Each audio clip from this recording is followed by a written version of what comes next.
بسم الله الرحمن الرحيم.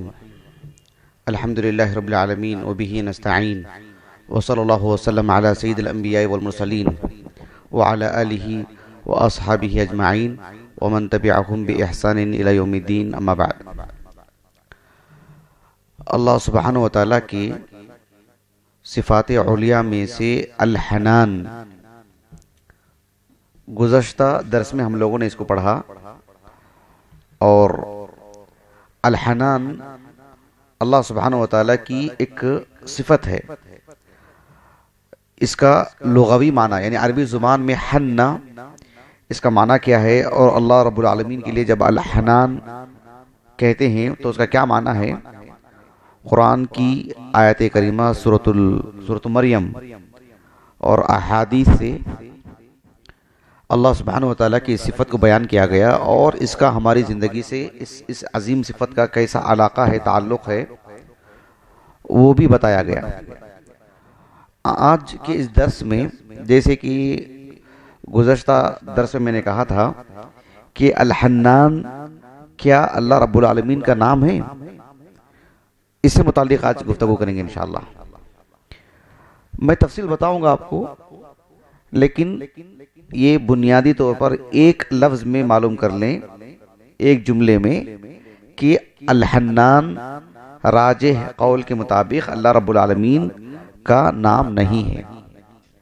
یعنی قرآن مجید سے اور احادیث مبارکہ سے باسانید صحیحہ، بسند صحیح اللہ سبحانہ وتعالیٰ کا یہ نام ثابت نہیں ہے، بسند صحیح، اور یہی راجح ہے.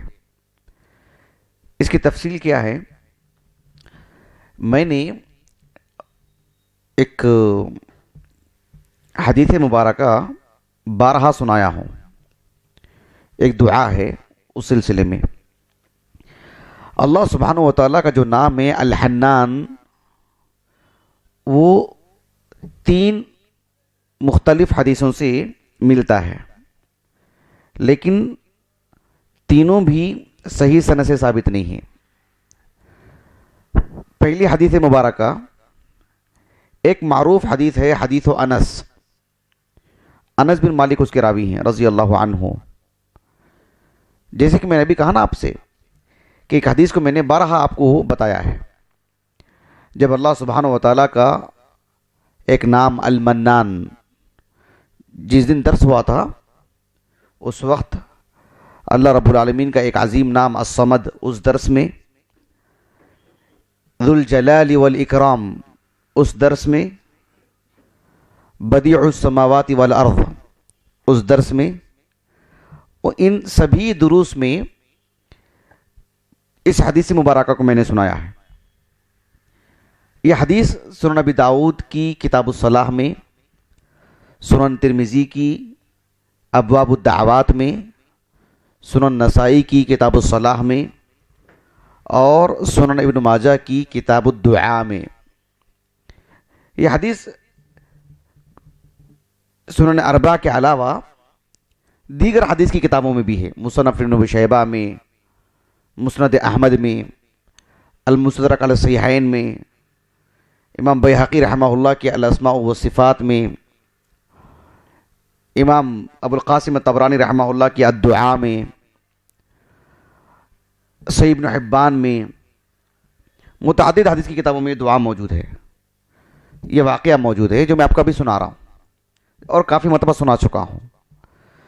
انس بن مالک رضی اللہ عنہ کہتے ہیں کہ میں رسول اللہ صلی اللہ علیہ وسلم کے ساتھ بیٹھا ہوا تھا. وہاں پر ایک شخص کھڑے نماز پڑھ رہے تھے. رکوع کیا انہوں نے، سجدہ کیا، تشہد میں بیٹھے تھے. اس دوران انہوں نے ایک دعا کی، وہ صاحب نے، اور اس دعا میں کیا کہا انہوں نے؟ اللہم انی اسألک بأن لک الحمد لا الہ الا انت المنان بدیع السماوات والارض یا ذا الجلال والاکرام یا حی یا قیوم اسألک. اور اس میں الاحد الصمد کے بھی الفاظ آتے ہیں کچھ طرق میں. سنن نسائی کے ذریعے سے میں نے اس حدیث کو جو آپ کو سنایا ہے، اس صاحب نے اللہ تعالیٰ سے دعا کی کہ اے اللہ، میں تجھ سے مانگتا ہوں، ہر طرح کی تعریف تیرے ہی لیے ہے، اور کہا کہ اے اللہ تو المنان ہے، تو بدیع السماوات والارض ہے، تو ذو الجلال والاکرام ہے، اور کہا کہ یا حی یا قیوم یا ذا الجلال والاکرام اسألک. اتنی جامع دعا اور اللہ تعالیٰ کا اتنا عمدہ تعارف. اللہ کے رسول نے صحابہ سے کہا صلی اللہ علیہ وسلم، اتدرون بما دعا، انہوں نے اللہ سبحانہ و تعالیٰ سے کس نام سے دعا کی پتہ ہے آپ کو؟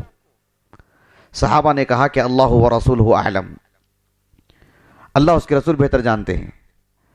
آپ صلی اللہ علیہ وسلم نے فرمایا لقد دعا اللہ باسمہ العظیم، اللہ تعالیٰ کے عظیم نام سے دعا کی انہوں نے، اور ایسے عظیم نام سے اذا دعی بہ اجاب واذا سئل بہ اعطا، کہ اللہ سبحانہ و تعالیٰ کو اگر اس نام سے دعا کریں گے تو اللہ تعالیٰ ضرور جواب دیں گے، یعنی اس کی دعا کو قبول کریں گے، اور جو مانگا ہے اللہ سبحانہ و تعالیٰ اسے عطا کریں گے، جو بھی اس نے جائز چیز اللہ سے مانگی. یہ جو حدیث مبارکہ جو میں نے آپ کو جو آج سنایا ہے، اس سے پہلے بھی کافی مرتبہ سنا چکا ہوں. اس حدیث میں اللہ سبحانہ و تعالیٰ کی جس نام کو وہ صاحب نے لیے ہیں ان میں سے ایک نام ہے المنان. المنان اللہ کی ایک صفت بدیع السماوات والارض یا ذا الجلال والاکرام یا حی یا قیوم، یہی کہا انہوں نے. اس حدیث کی جتنے بھی طرق ہیں ان میں یہی الفاظ ہیں، المنان ہی. یہاں تک بات واضح ہوگی آپ کو؟ یہ بات اپنے ذہن میں اچھی طرح سے رکھ لیجیے، اور یہ حدیث سندن صحیح ہے. یہ بات اگر آپ کے ذہن میں ہو تو میں آگے کی بات آپ کو بتاؤں گا. وہ یہ کہ یہی حدیث مبارکہ مسند احمد میں بھی ہے، اور دو جگہ پر. ایک جگہ پر صرف المنان کے نام کے ساتھ، الحنان نہیں، اس میں صرف المنان ہے. ایک اور مقام پر امام احمد بن حنبل رحمہ اللہ کے ایک استاذ جن کا نام ہے عفان ابن مسلم، معروف بصرہ کے عالم ہیں، وہ اور امام احمد بن حنبل رحمہ اللہ نے بیک وقت دو اساتذہ سے اس روایت کو لے آئے ہیں. ان دونوں نے اس حدیث کو جن سے روایت کے طور پر لائے ہیں ان کا نام ہے خلف. کیا نام ہے ان کا؟ خلف ابن خلیفہ. خلف ابن خلیفہ جو راوی ہیں، ان سے متعلق میں آگے بتاؤں گا آپ کو انشاءاللہ. خلف ابن خلیفہ الواسطی الکوفی ابو احمد، یہ جو صاحب ہیں، یہ جب اس حدیث کو بیان کیا انہوں نے تو اس میں انہوں نے المنان کا اضافہ، المنان کے ساتھ الحنان کا اضافہ کیا. کس کا اضافہ کیا؟ الحنان کا. اچھی طرح بات واضح ہوگی آپ کو. ورنہ اس حدیث کو جو امام ابو داؤد، امام ترمذی، امام نسائی، امام ابن ماجہ نے اپنی اپنی جو سنن میں لائے ہیں اس میں الحنان نہیں ہے. مسند احمد میں بھی یہ دو مقام پر ہے. ایک مقام پر تو الحنان ہے ہی نہیں، ایک اور جگہ پر جو لائے ہیں مسند انس میں الحنان کے اضافے کے ساتھ لائے ہیں. لیکن دلچسپ بات یہ ہے کہ شیخ شعیب ارناؤت رحمہ اللہ کے ساتھ علماء کی ایک ٹیم نے، ایک جماعت نے مسند احمد کی جو تحقیق کی ہے، مؤسسۃ الرسالہ سے جو چھپا ہے نسخہ 52 جلدوں میں، 50 پر 2 جلدوں میں، الحمدللہ میرے پاس موجود ہے. اس میں غالباً جلد نمبر 21 جو مجھے یاد آ رہی ہے، کیونکہ وہ سب چیزیں یاد نہیں رہتی، جلد نمبر، صفحہ نمبر. لیکن غور طلب بات کیا ہے، مسند احمد میں یہ حدیث دو جگہ ہے. ایک جگہ تو بغیر الحنان کے، لیکن جس حدیث میں الحنان کا ذکر ہے مسند احمد کی، اس میں جو متن ہے نا، متن حدیث جو مسند احمد کا جو نیا جو نئی تحقیق سے چھپا ہے نسخہ 52 جلدوں میں، اس میں دوسرے مقام پر جو الحنان ہے اصل میں وہ بھی اس میں نہیں ہے. لیکن نیچے حاشیے میں المنان کی جگہ میں نمبر 1 ڈال کر کے نیچے حاشیے میں یہ بات لکھی ہوئی ہے کہ مسند احمد کے جو نسخے ہیں ان میں سے اکثر نسخوں میں الحنان نہیں ہے، کچھ نسخوں میں الحنان ہے، اور 2 نسخوں کا انہوں نے حوالہ دیا. یعنی امام احمد بن حنبل سے جو آئی ہے ہمارے پاس، بعد میں کسی ناسخ سے وہ کوتاہی ہوئی، ناسخ سے چوک ہوئی ہے وہ، جس میں الحنان کا اضافہ ہوا ہے، ورنہ اصلاً اس حدیث میں الحنان بطور نام نہیں ذکر کیا گیا ہے، المنان کے ساتھ. بات واضح ہے آپ کو؟ اور دھیان دیجئے گا، جتنی بھی باتیں میں تحقیقی طور پر جو پیش کر رہا ہوں وہ شیخ محمد ناصر الدین البانی رحمہ اللہ کی تحقیقات کو پڑھ کر کے اور بحیثیت ایک حدیث کا طالب علم شیخ البانی رحمہ اللہ کی تحقیقات کو پڑھ کر کے جو سنا رہا ہوں، صرف ایک مقلد کے طور پر نہیں کہ پڑھوں اور میں آپ کو سنا دوں. شیخ البانی رحمہ اللہ دنیا کے عظیم محدث ہیں، آپ کی تحقیقات بہت ہی معتبر ہے، معتمد ہیں، ان کو پڑھ کر کے سنانا بھی کفایت کر جاتا ہے عام طور پر، اور ہم سب کے لیے تقریباً یہ کافی ہے. لیکن میں یہ بات اس لیے کہہ رہا ہوں کہ شیخ البانی رحمہ اللہ کی تحقیقات ہم جو پڑھتے ہیں، آپ پر اعتبار اور انتہائی درجے کی آپ کے تحقیق پر اعتماد ہونے کے ساتھ ساتھ بہتر طالب علم اصول کی روشنی میں ہی پڑھ کے آتے ہیں. تو میں یہ باتیں بھلے ہی شیخ البانی کی باتیں آپ کے سامنے رکھ رہا ہوں، لیکن بصیرت کے ساتھ اس بات کو آپ کے سامنے رکھ رہا ہوں. ایسے نہیں کہ مجھے نہیں سمجھ، مطلب مجھے اس پہ اطمینان نہیں، مجھے بھی اطمینان ہے، اور یہ بہت ہی معتبر تحقیق ہے. شیخ البانی رحمہ اللہ دنیا کے عظیم عالم دین ہیں. تو ہم ایسے بھی سنائیں تو بات کفایت کر جاتی ہے، لیکن میں بصیرت کی روشنی میں آپ کو یہ باتیں بتا رہا ہوں. تو یہ بات پہلی بات ہے کہ مسند احمد میں ہی یہ حدیث ہے جس میں المنان کا اضافہ ہے، اور وہ سندن صحیح ہے حدیث، لیکن وہ ایک ناسخ سے چوک ہونے والی بات ہے. اسی لیے جو مؤسسۃ الرسالہ کا جو نسخہ ہمارے پاس ہے، متن میں وہ الحنان نہیں ہے، بلکہ نیچے حاشی میں بات لکھی ہوئی ہے کہ اس کے کچھ نسخوں میں الحنان ہے، اکثر نسخوں میں الحنان نہیں ہے. ایک بات. دوسری بات یہ ہے کہ یہ حدیث مبارکہ صحیح ابن حبان میں بھی ہے. صحیح ابن حبان میں یہ حدیث موجود ہے، اور اس میں الحنان المنان اس طرح سے لکھا ہوا ہے، یعنی گویا کہ ان کی دعا کس طرح سے نقل کی گئی ہے. اللہم لک الحمد انت رب، اللہم لک الحمد، نہیں وہ نہیں، اللہم انی اسألک بان لک الحمد لا الہ الا انت الحنان والمنان. ایسے صحیح ابن حبان میں. لیکن نور الدین الہیثمی رحمہ اللہ کی جو موارد الظمآن ہے، یعنی زوائد ابن حبان، 8 جلدوں میں جو میرے پاس موجود ہے الحمدللہ، صحیح ابن حبان میں موجود ہے. تو موارد الظمآن میں بھی وہ حدیث موجود ہے جسے نور الدین الہیثمی نے کتب ستہ کے زوائد میں نقل کی ہیں. اس میں اس حدیث مبارکہ کو نقل کی ہیں، اور اس میں الحنان نہیں ہے. اور یہ بہت بڑی بات ہے. یہ اس بات کی دلیل ہے کہ الحنان یہ ایک ناسخ کی طرف سے چوک ہے. تیسری بات جو ایک بہت بڑی بات ہے وہ یہ کہ یہ جو حدیث مبارکہ ہے صحیح ابن حبان میں اور سنن نسائی میں خلف ابن خلیفہ سے روایت کرنے والے دونوں جگہوں پر قتیبہ ابن سعید ہیں. کون؟ قتیبہ ابن سعید رحمہ اللہ.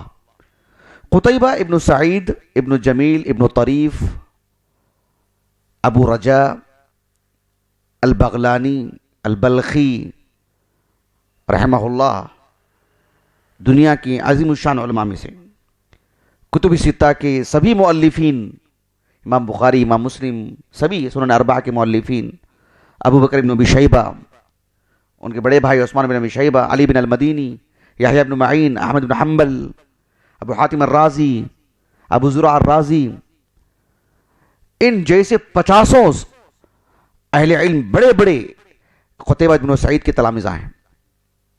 90 سال عمر تھی ان کی. خیر ہم کہیں اور چلے جا رہے ہیں، بہت عظیم الشان شخصیت. تو صحیح ابن حبان میں جو حدیث موجود ہے، خلف ابن خلیفہ سے روایت کرنے والے قتیبہ ہیں، قتیبہ ابن سعید، 240 ہجری سے وفات ہے ان کا. اور سنن نسائی میں بھی یہی حدیث موجود ہے اسی سند سے. وہاں پر بھی خلف ابن خلیفہ سے روایت کرنے والے قتیبہ ابن سعید ہی ہیں، لیکن سنن نسائی میں وہ الفاظ نہیں ہیں الحنان کا اضافہ. صحیح ابن حبان میں جو الحنان کا اضافہ ہے وہ یہ سند ہے، اور دونوں جگہ پر قتیبہ ہی روایت کر رہے ہیں. تو یہ چوک بعد میں ہوئی ہے، یہ میں آپ کو بتانا چاہ رہا ہوں. یہ بات اچھی طرح واضح ہوگی آپ کو.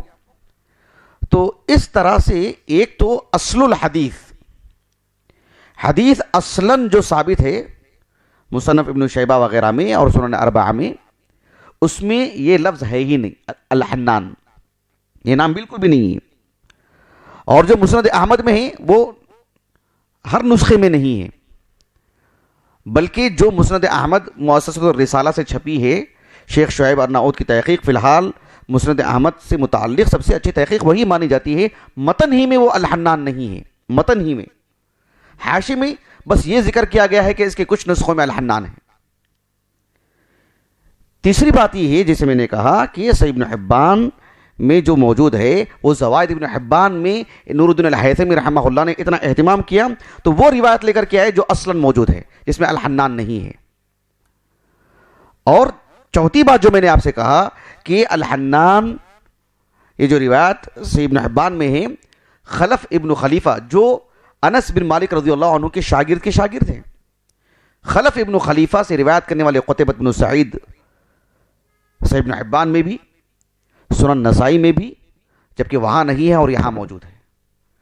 تو یہ سب اس بات کی دلیل ہے کہ یہ شاذ ہے الحنان، یہ مرجو ہے، یہ مردود کی قبیل سے ہے، یہ قبول نہیں کی جائے گی. یہ بات محفوظ یہی ہے کہ صرف المنان ہے حدیث کے اندر. یہ بات اللہ سبحانہ وتعالیٰ کا اس طرح سے الحنان نام اس حدیث سے قطعاً ثابت نہیں ہوتا ہے. مسند احمد میں ایک اور حدیث آتی ہے، وہ بھی حدیث و انس ہی ہے. اس میں کیا ہے کہ امام احمد ابن حنبل رحمہ اللہ کے ایک استاذ ہیں حسن ابن موسیٰ الاشیب، 209 ہجری سے وفات ہے، تبرستان کے قاضی تھے، وہ بڑے عالم دین، معروف ثقہ عالم. وہ اس حدیث کو جو روایت کرتے ہیں اپنے استاذ سلام ابن مسکین سے.